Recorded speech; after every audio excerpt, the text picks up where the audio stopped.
saludamos ahora sí con nuestro primer invitado. Ingeniero Cuero, ¿cómo le va? Buenos días, gracias por acompañarnos aquí en Ecuador en Directo. Bienvenido.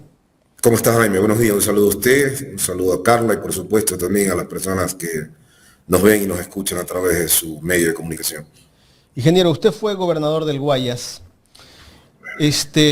¿Vale la pena pedir su criterio como ex gobernador del Guayas de las competencias que tiene la gobernación del Guayas o el gobernador o gobernadora del Guayas?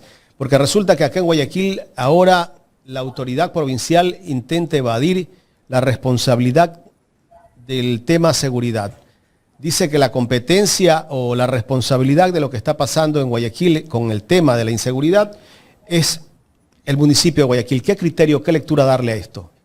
Bueno, hay un desconocimiento total de las atribuciones del Ejecutivo y el rol que tiene que desempeñar nada más y nada menos que el representante del presidente en cada provincia, ¿no? El presidente obviamente tiene sus representantes a través de las gobernaciones, es la primera autoridad de cada provincia y por ende recae sobre esta persona, este personaje, esta entidad, la coordinación con todas las actividades que tienen que ver con el tema de seguridad. Obviamente los municipios dentro de sus ámbitos de competencias como GAT locales, ¿no? Como gobiernos autónomos descentralizados, tienen también un nivel de competencia para aportar de manera complementaria en el tema de seguridad, le hace mejorar las condiciones de iluminación, mejorar las condiciones de espacios públicos, ¿no?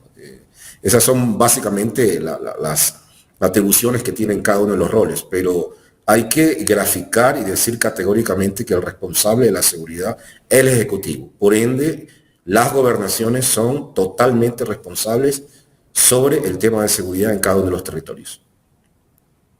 Ese lavado de manos que hace la gobernadora, ¿qué quiere hacer ella con ese lavado de manos de que la responsabilidad es de otro? ¿Tratar de distraer a la gente de los problemas que tiene la ciudad?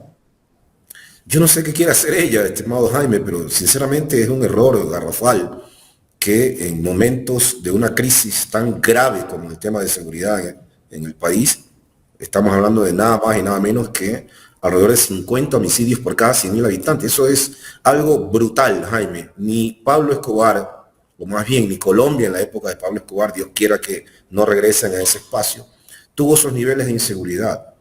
Hemos visto ayer en Guayaquil, horrorizados los que vivimos allá y los que eventualmente estamos saliendo por cuestiones de trabajo, como hubieron 11 muertos en menos de 2 horas en una zona de Guayaquil. Es decir, aquí lo que toca, lo que vale indicar, es que cada uno dentro del rol de sus competencias, me refiero a las autoridades locales y a las autoridades provinciales, tengan que obviamente sentarse en una mesa a discutir los problemas de seguridad. Jaime, nosotros implementamos los consejos de seguridad provincial, donde se sentaban todas las autoridades de la provincia, las más altas autoridades de la provincia. Teníamos un observatorio de seguridad ciudadana, que era nuestra base científica y estadística para poder determinar dónde, cuándo y cómo hacíamos los operativos, es decir, desplegar las actividades tácticas y operativas en función de todo este equipo sentado en una sola mesa. Por supuesto, teníamos coordinación con los alcaldes, que eventualmente puede haber alguna disputa política, cuestionamiento político, eso es relativamente normal, pero esas disputas deben bajar de tono cuando se trata de trabajar por el tema de seguridad. Cuando entonces, usted fue gobernador, el alcalde era Jaime Nebot, ¿verdad? Así es, el alcalde era Jaime Nebot. Y siempre se reunían. O sea, nunca hubo la posibilidad directa de una reunión, salvo una vez que yo fui a donde el alcalde, ¿sí? A decirle, por favor, trabajemos en el tema de seguridad. Pero eventualmente se mandaba un representante del Consejo de Seguridad Provincial, lo cual era obvio, lógico, para poder coordinar nada más y nada menos que con la ciudad, el cantón más grande de la provincia de Guayas. Correcto. Ingeniero, pasemos a otro tema. El día de ayer se aprobó la famosa ley de inteligencia. Esa ley que busca, yo no sé si es una ley de espionaje, yo creo que se equivocaron en ponerle el nombre de inteligencia, porque resulta que nos van a monitorear todo. Ya no necesitarán la orden de un juez para revisarte tus tus comunicaciones a través del teléfono celular o cualquier cosa. ¿Qué lectura darle a esto, asambleísta? Estimado Jaime, ayer me abordó una periodista en esas entrevistas de asalto que eventualmente se hacen a las afueras de la asamblea, al terminar el pleno, y efectivamente mi criterio fue en el sentido de que para mí es una ley sumamente peligrosa. Me hicieron una pregunta con respecto al artículo 66 de la Constitución de la República del Ecuador, donde básicamente determina cuáles son las atribuciones de cualquier cuerpo de esta naturaleza para poder intervenir, ¿sí?, en el concepto de una orden judicial, que es lo que yo y nuestra bancada viene pidiendo y exigiendo.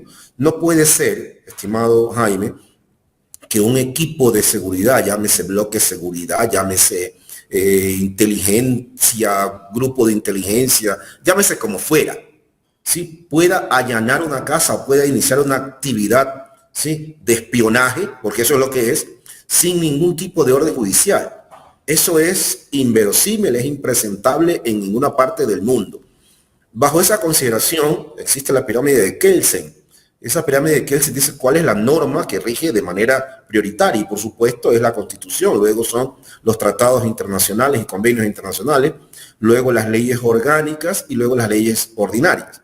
Es decir, la periodista me aborda y me dice, porque yo hago el cuestionamiento de la orden judicial y me dice, pero en la norma dice que se va a regir según la Constitución. Entonces yo le digo, bueno, lo que deberían hacer entonces es trasladar lo que dice la Constitución a la norma para evitar cualquier tipo de, estimado Jaime, confusión, cualquier tipo de planteamiento erróneo, ¿sí?, para evitar cualquier grieta que pueda haber en la aplicación de esta norma. No puede ser, Jaime, que a uno le vayan a intervenir su teléfono, que vayan a pedir información al registro civil o a cualquier institución pública o privada y que inmediatamente se la dé sin una orden judicial.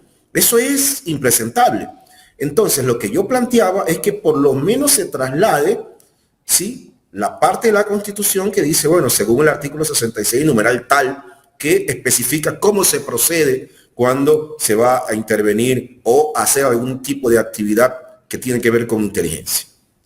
Son 5 puntos de los cuales habían cuestionamientos en esta ley, ¿no? Pero lamentablemente el día de ayer vimos que un asambleísta de la Revolución Ciudadana terminó desertando y dando el voto para que se apruebe esta ley, porque incluso los socialcristianos se abstuvieron. Por supuesto, Jaime, tuve la oportunidad de volar venirme en un vuelo de Guayaquil a Quito con amigo, compañero Otto Vera, y hacíamos análisis de la norma. Él justo ayer atendió una invitación de un medio de comunicación y planteaba algunas posiciones de manera personal. En la conversación conmigo logramos encontrar puntos coincidentes y él definitivamente también, al igual que nosotros, planteaba esta situación inverosímil, peligrosa, de no tener una orden judicial para hacer algún tipo de pronunciamiento, algún tipo de acción táctica o operativa. Eso no se da en ninguna parte del país. O sea, este señor que va a estar al frente de este cuerpo de inteligencia va a tener, no sé, pues, una condición casi que 007, como el espionaje inglés, ¿no? El espía inglés que tiene casi pues licencia, de hecho lo tiene según la película, licencia para matar, porque este pana va a poder hacer lo que le da la gana sin rendirle cuentas a nadie. Asambleísta, y los recursos no van a ser objeto de fiscalización casi, los va a revisar Contraloría, pero una vez que los revise todo se incinera. Jaime, son situaciones sumamente delicadas, ¿sí?, las que se están planteando ahí. Otra cosa es la elección de este personaje que va a estar directamente encargado del presidente de la República. Y lo otro, la falta de control a través del órgano de control legítimo que es la Asamblea Nacional. O sea, van a rendir cuentas una vez cada año a través de una comisión, la Comisión de Seguridad, pero ningún otro asambleísta podrá hacer algún tipo de actividad que implique fiscalización. Entonces, esto es una locura, Jaime. Esto es impresentable. Y lo que venimos discutiendo, lo que venimos pidiendo, lo que venimos exigiendo, ¿sí? Qué pena que ayer se aprobó, y como usted bien lo manifiesta, Jaime, créame, con el voto de un asambleísta que llegó por la Revolución Ciudadana. Es lamentable lo que está pasando con estos cuadros que terminan siendo nefastos, ¿sí?, para un proyecto político que les dio la apertura, que les dio la posibilidad de mostrarse, que les dio la posibilidad de eventualmente tener un espacio público, y ahora pagan a ese proyecto político y a la ciudadanía que los eligió con la traición. Pero ya él venía votando de una manera no en la línea de la RC. Sí, Jaime, el sábado pasado, cuando se aprobó esta mal llamada Ley de Solidaridad Nacional, que es otro mamotreto también hecho a la carrera, con una serie de atropellos desde el punto de vista de derechos humanos, desde el punto de vista de posibilidad abierta a las personas que van a estar ejecutando esos comportamientos de atropellar derechos. Vimos el tema de los niños en la Malvinas, Jaime, que es un ejemplo clásico que podríamos de una u otra manera poner en escena, no con el ánimo de hacer política de esto, no es mi posición, pero sí diagramar cuáles podrían ser los procedimientos que eventualmente se pueden atropellar sin tener el respaldo de una orden judicial. Lo vimos, ya 4 niños murieron, y vamos a ver qué otras cosas podrían pasar o han venido pasando, ¿sí?, con normas anteriores, y peor con normas como las que se acaban de aprobar. Efectivamente, este señor venía actuando ya fuera del margen de la norma, digamos, partidista, de la disciplina partidista, y ayer en un acto de mala fe, en un acto de poca valentía como ser humano, como persona, un acto de desagradecimiento, vota a favor de una norma, Jaime, que pone en riesgo, y se aprobó con ese voto, 77 votos, pone en riesgo a todo el país, ¿sí? Mañana o pasado, con esa misma norma, pueden perseguir, como se está planteando, según escritos específicos en esa norma, infiltrar gente en los partidos políticos, infiltrar gente en algunos espacios prácticamente que civiles. Si la norma no es que se va a usar solamente para el tema de delincuencia organizada, ojalá que así sea, pero sabemos que no va a ser así, y es un riesgo brutal el que estamos corriendo todos los ciudadanos, no solamente las personas que eventualmente estamos en política, sino todos los ciudadanos. Asambleísta, ayer escuchaba a un asambleísta de la RC que gente vinculada al gobierno le había hecho una propuesta como de compra o entrega de canonjías a cambio de que se cambie de bancada.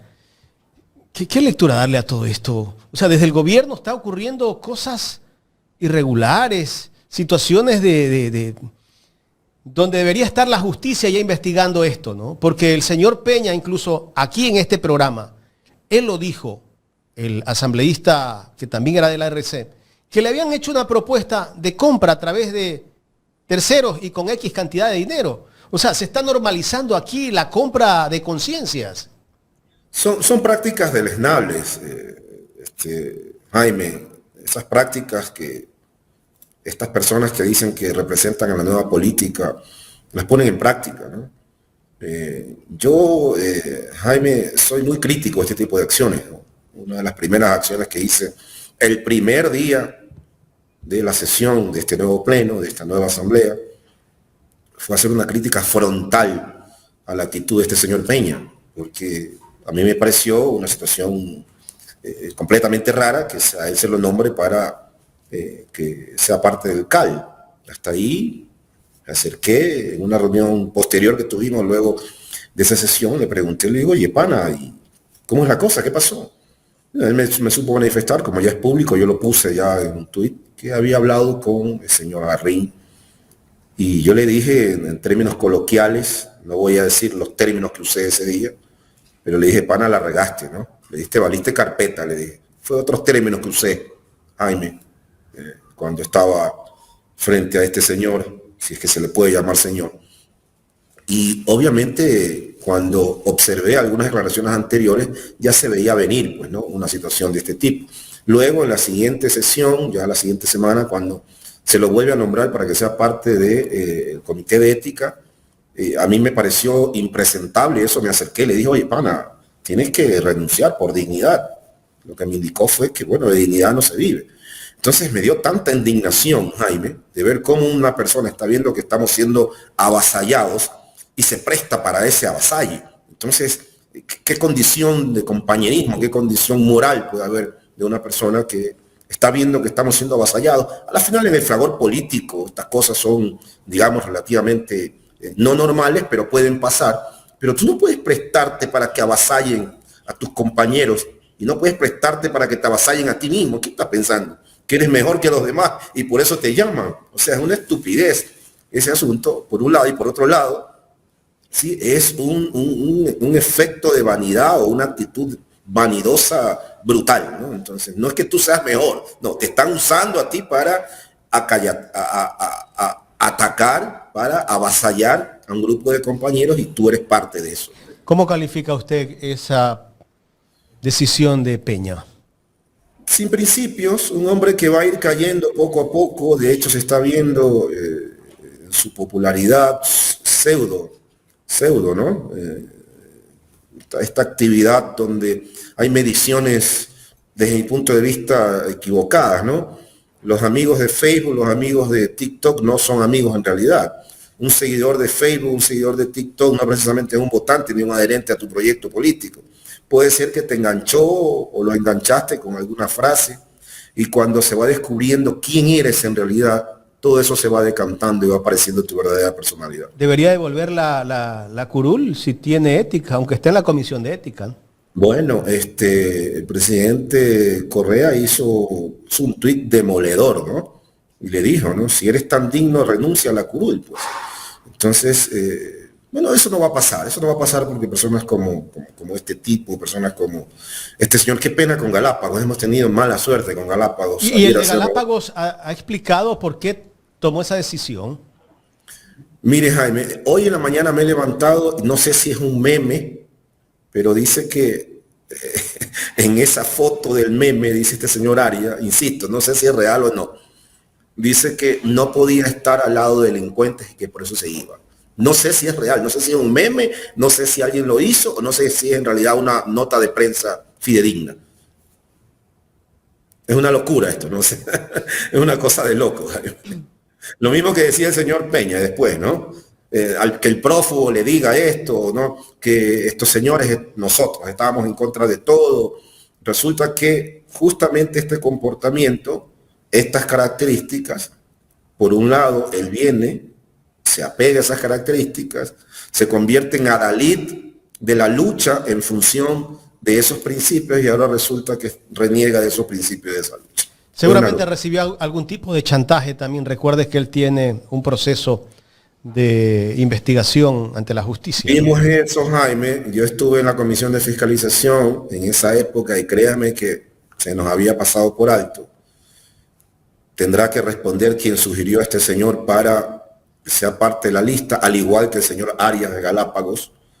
Y obviamente mi posición en esto, Jaime, ¿sí?, ha sido decirle a mis compañeros, es preferible que todo esto se decante de una vez.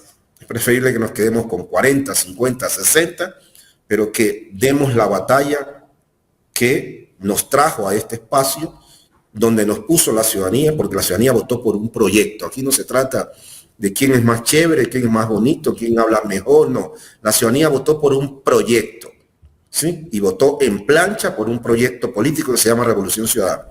Por eso estamos acá. Lo otro es pura fantochería. Ay. Importante decirle a estos asambleístas que en el ajedrez del gobierno son simples peones.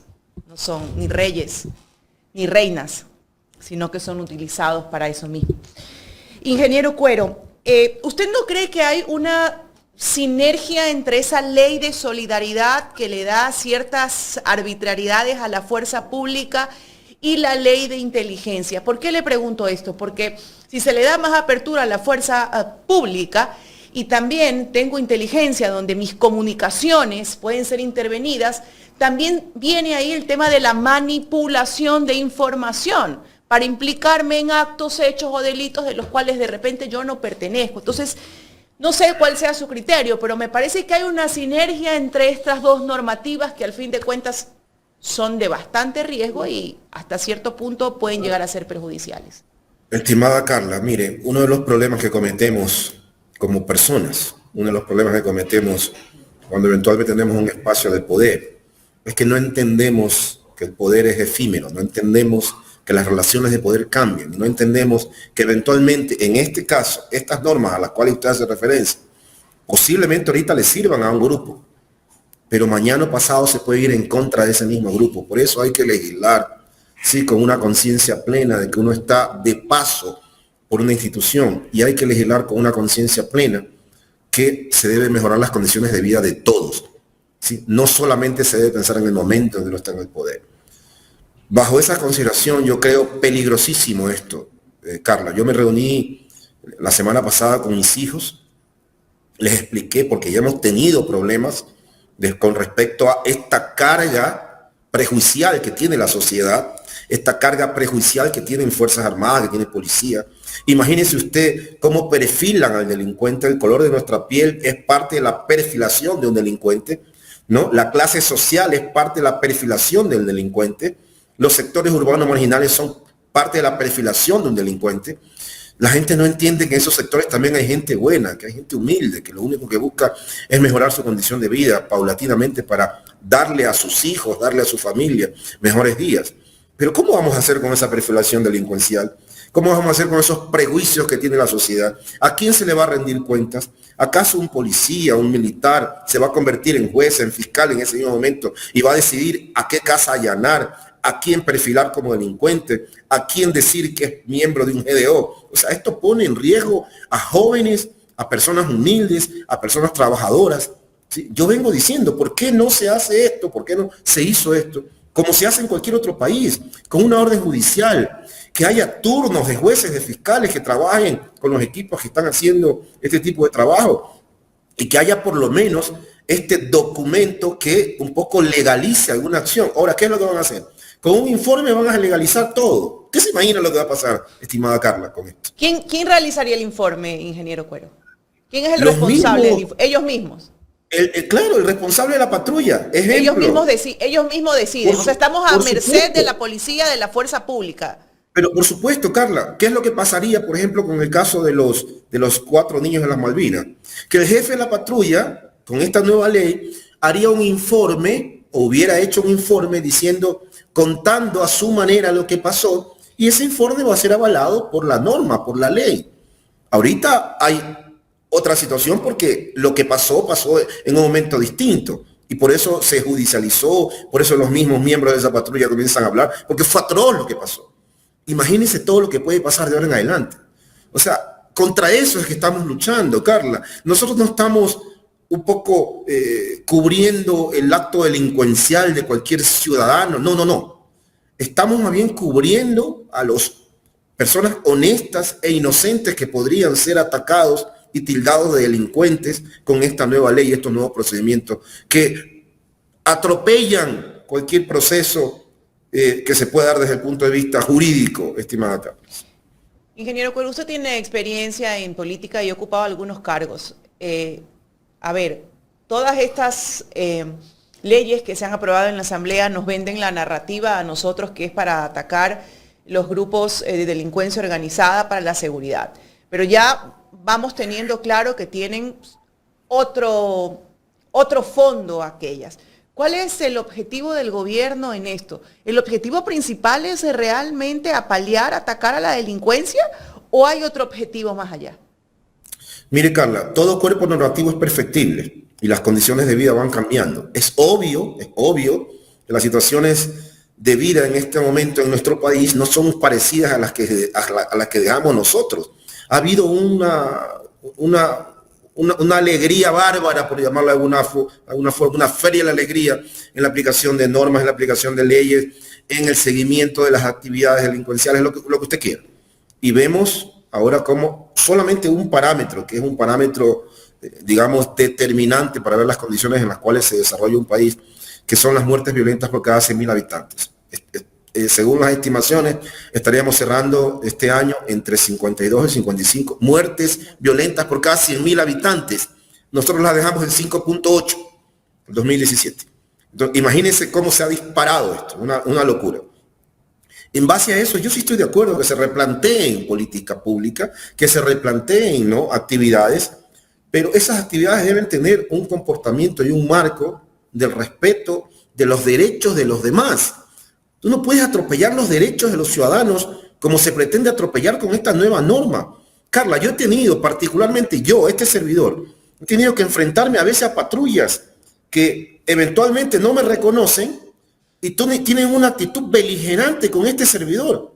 He tenido que salir a defender a mis hijos a 2 cuadras de mi casa porque hay una patrulla que quiere llevarse los presos simple y llanamente porque les da la gana a ellos, porque andan en un carro de alta gama, dicen. Por eso se lo quieren llevar preso. Yo he tenido que salir a defender a personas que por su color de piel son perfilados como delincuentes. Eso pasa todos los días, Carla, todos los días. Y por supuesto que hay que enfrentar la delincuencia. Por supuesto que hay que darle herramientas a la policía, a las Fuerzas Armadas para que tengan la posibilidad de enfrentarlos de mejor manera, darles capacidades de inteligencia, cooperación internacional, chalecos antibalas, pistolas, municiones, vehículos, todo eso hay que darle. Armar, recuperar la institucionalidad del Estado donde están fallando. Por eso estas broncas entre la gobernadora y el alcalde, porque no entiende la gobernadora cuál es el rol que tiene y cómo debe aplicar la institucionalidad en territorio, no lo entienden. ¿Sí? Entonces, ese tipo de cosas hay que hacer. Pero de ahí a atropellar los derechos de los ciudadanos humildes, sencillos, por su color de piel, por su condición étnica, por su condición social, está mal, pues, Carla. Esto va a ser peor. Así es, porque la violencia genera violencia y eso va a traer más violencia. Yo no sé si usted ha tenido la oportunidad, asambleísta, de revisar ciertas declaraciones del ministro John Reinberg, ¿no? Y él hace un llamado a la fiscalía, hace un llamado a los jueces, ¿no? Él manifiesta que la policía está haciendo todo el esfuerzo, pero que sin embargo, pues cuando llegan ya a donde estos funcionarios, ellos los dejan en libertad. Yo me hago la pregunta y quisiera ver si usted me la puede responder, ¿cómo es que actúan los jueces y fiscales y cómo es que actúan? Porque este gobierno tiene concadenado absolutamente todo, incluyendo la fiscalía y la judicatura. Entonces yo me pregunto, a ver, ¿cómo es que se está desarrollando el proceso institucional? Mire, aquí definitivamente hay vacíos en los procedimientos, ¿no? Y hay vacíos en las acciones. Vuelvo a poner de ejemplo el Consejo de Seguridad Provincial, que se desarrolló en mi gestión. Ahí estábamos sentados todos en la misma mesa y ahí es muy difícil tirarse la pelotita, porque está sentado el fiscal provincial, está sentado el presidente de la Corte de Justicia Provincial, están sentados los más altos mandos de la Policía Provincial, los más altos mandos de las Fuerzas Armadas Provincial, ¿sí? Están sentados todos y aparte de eso, luego de todo ese diagrama de acciones, ¿no? Y de confrontaciones, hacíamos algo que nos fue muy bien, Carla, era una rendición de cuentas ante los medios de comunicación. Ahí no hay cómo tirarse la pelotita. Si eventualmente un señor policía hizo su trabajo, tomó a un delincuente preso, lo llevó a determinado juzgado, y ese juzgador, juez, no dictó prisión preventiva, no lo dejó preso, o el fiscal no acusó, en esa mesa del Consejo de Seguridad Provincial aparecían todos esos casos, y los exponíamos a la prensa. Había rendición de cuentas diarias. Que haga eso, pues, el señor Reinberg, que diga cuál es el caso, que vaya al Consejo de Seguridad Provincial o se pasee por todos los consejos de seguridad provincial que debe haber en el país y que ponga orden, que exponga cuáles son los jueces, los fiscales porque no han actuado adecuadamente, que le diga al país, que le diga a los medios de comunicación.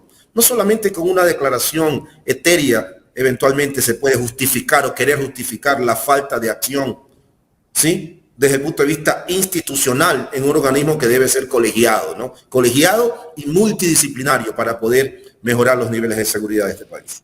Regresemos un poquito, si usted me lo permite, señor asambleísta, a el tema, pues, de la Asamblea Nacional. En estos momentos, obviamente, la batuta la tiene el gobierno con el presidente de la Asamblea y hemos visto, pues, cómo de manera acelerada, cómo han establecido pues estos proyectos para que sean tratados. ¿Ustedes como bancada de Revolución Ciudadana han presentado ya algún tipo de proyecto de ley? ¿Se les está dando la apertura? Y le pregunto esto pues porque al inicio ni siquiera se les daba la palabra, ¿no? Ahora, bueno, ahí entre que más menos, por ahí medio los escuchamos o los tratamos de escuchar y más bien tienen que pararse incluso a defenderse de epítetos y de un sinnúmero de situaciones que no se deberían de presentar, pues, ¿Dónde están los padres de la patria? Estimada Carla, nuestra bancada es propositiva. Somos parte de un proyecto, somos oposición a este gobierno, pero somos una oposición propositiva. Nosotros no nos oponemos por oponerse. Cada normativa que se ha presentado, ¿sí? Hay equipos conformados por varios asambleístas, por asesores asambleístas, donde proponemos cosas. Ejemplo, en esta ley que se aprobó ayer, propusimos varias cosas y entre ellas, por ejemplo, votar por bloque. Carla, la ley nos faculta, la ley orgánica de la función legislativa nos faculta para votar por bloque. Cuando hay artículos que están un poco delicados, sensibles, un poco complejos, tenemos la posibilidad de votar por bloque. No quisieron votar por bloque.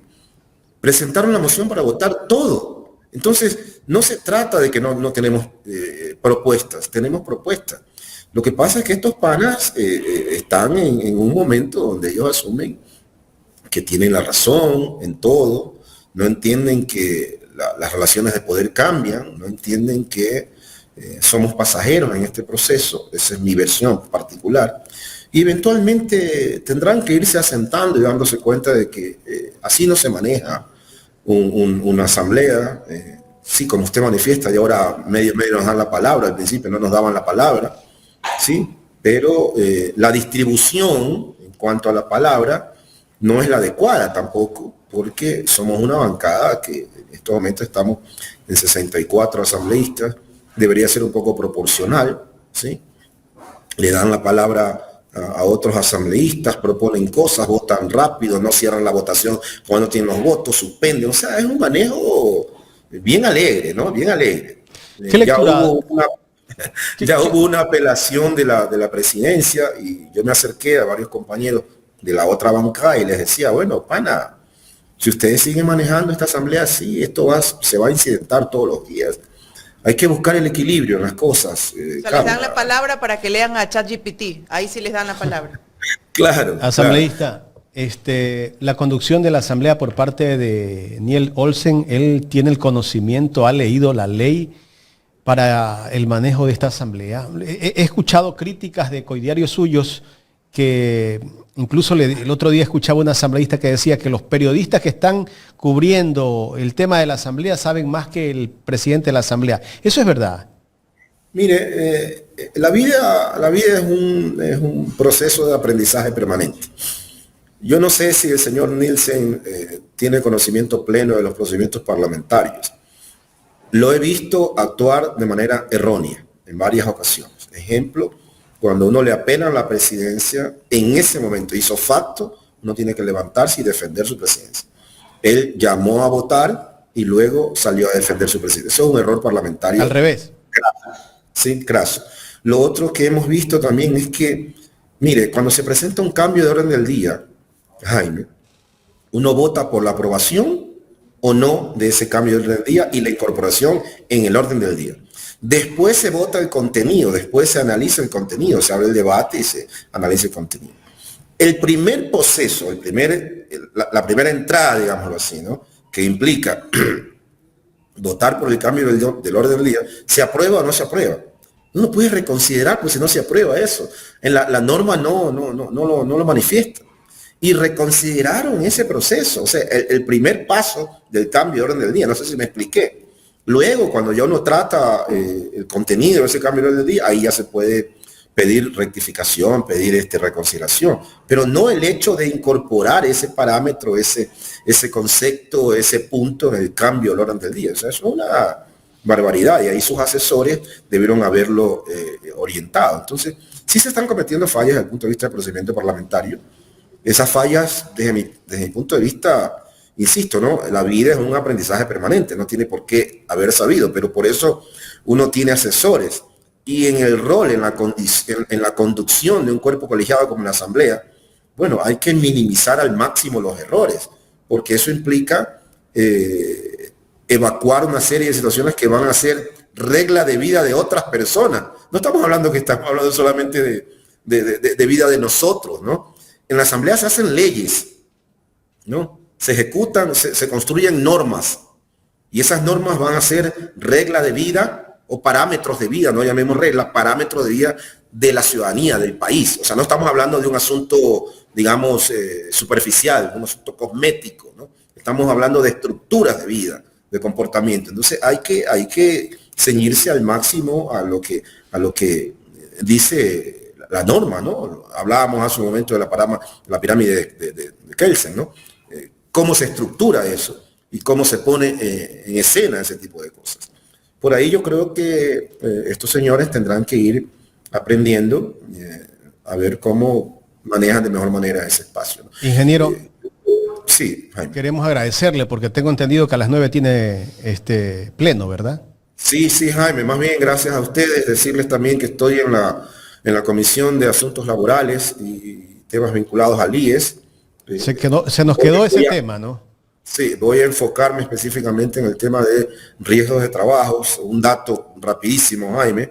En el 2024 se registraron 18.205 expedientes por accidentes laborales, 261 personas fallecidas, 346 casos con incapacidades permanentes, más de 11.800 trabajadores con incapacidad temporal.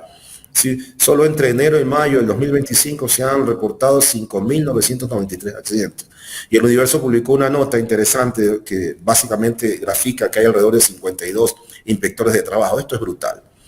Una de las cosas y se lleva el control de la seguridad ocupacional de todas estas empresas y se está cumpliendo con la reivindicación a todas estas personas que sufren este tipo de situaciones. El Ministerio de Trabajo tiene que actuar, el IES tiene que actuar. En esta función que me toca hacer ahora, estimada Carla, voy a dedicarle gran parte de mi trabajo a este espacio. Yo soy ingeniero industrial y la ingeniería industrial está muy vinculada con el tema de seguridad y salud ocupacional. Espero que los ciudadanos... Es súper importante porque hay empresas que no la tienen, ¿ah? Así y que es, se hacen de la vista gorda a los inspectores y que deben de tenerla. Así es, Carla, así es. Bueno, qué bueno, espero podamos hablar de ese tema ya cuando esté un poco más amplio y revisar esas estadísticas que son tan importantes porque estas grandes corporativas muchas veces no cumplen, ¿no? Y ahora, bueno, hasta se van a beneficiar con el 30% por donaciones. Al menos ojalá cumplan con los empleados. El Ecuador sabe que tiene en mí un servidor que va a estar auditando, chequeando y fiscalizando eso, estimada Carla. Gracias, ingeniero, por la entrevista. Gracias a usted. Buen día.